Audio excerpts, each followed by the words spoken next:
Halo, ketemu lagi dengan Indonesia Mengajar ABK. Kita masih dalam konteks membahas teori-teori yang mendasari pendekatan EBA.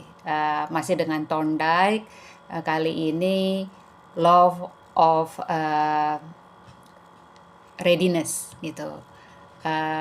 Dalam teori ini dia mengatakan kesiapan seseorang untuk belajar itu sangat penting gitu ya. Teman-teman pasti sadar betul ya, kalau anak tidak siap, maka kemungkinan anak ini untuk siap belajar itu tidak ada. Nah, kesiapan belajar itu bukan cuma di awal. Kesiapan belajar itu setiap kali kita mau melakukan perpindahan aktivitas itu juga harus disiapkan. Karena ada kalanya anak ini kan fase istirahat.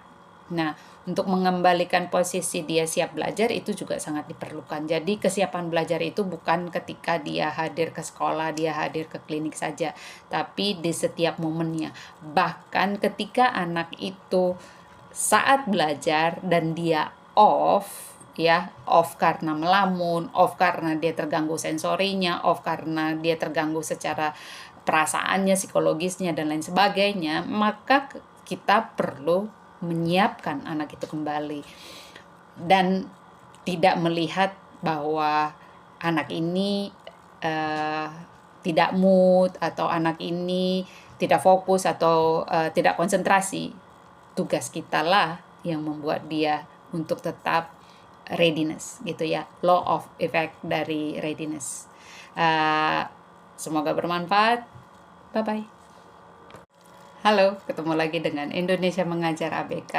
Kita masih dalam konteks membahas teori-teori yang mendasari pendekatan EBA. Masih dengan Thorndike, kali ini Law of Readiness gitu. Dalam teori ini dia mengatakan kesiapan seseorang untuk belajar itu sangat penting gitu ya.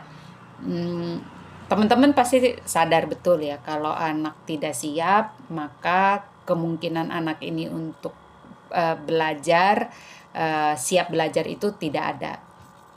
Nah, kesiapan belajar itu bukan cuma di awal. Kesiapan belajar itu setiap kali kita mau melakukan perpindahan aktivitas itu juga harus disiapkan. Karena ada kalanya anak ini kan fase istirahat. Nah, untuk mengembalikan posisi dia siap belajar itu juga sangat diperlukan. Jadi kesiapan belajar itu bukan ketika dia hadir ke sekolah.